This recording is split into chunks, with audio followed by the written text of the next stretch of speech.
దానిమ్మ పండు ఆరోగ్యానికి ఎంతో మంచిదని అందరికీ తెలుసు. యాంటీ ఆక్సిడెంట్లు, విటమిన్లు పుష్కలంగా ఉండే ఈ పండు గుండె ఆరోగ్యానికి మేలు చేస్తుంది.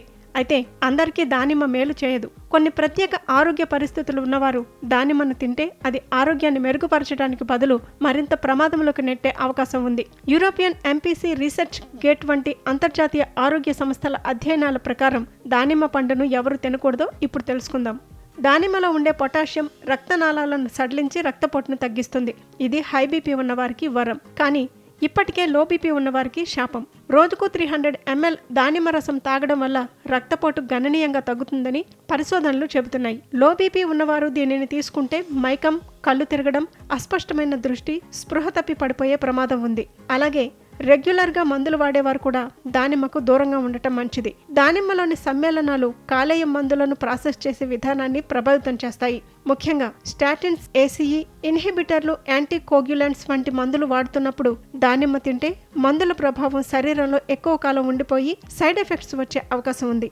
ఏదైనా ఆపరేషన్ లేదా శస్త్రచికిత్సకు సిద్ధమవుతున్న వారు కనీసం 2 వారాల ముందే దానిమ్మను తీసుకోవటం మానేయాలి. ఇది రక్తం గడ్డకట్టే ప్రక్రియను ప్రభావితం చేస్తుంది. అనస్థీషియా మందులతో విరుద్ధంగా పనిచేయవచ్చు. దీనివల్ల శస్త్రచికిత్స సమయంలో అధిక రక్తస్రావం అయ్యే ప్రమాదం ఉంటుంది.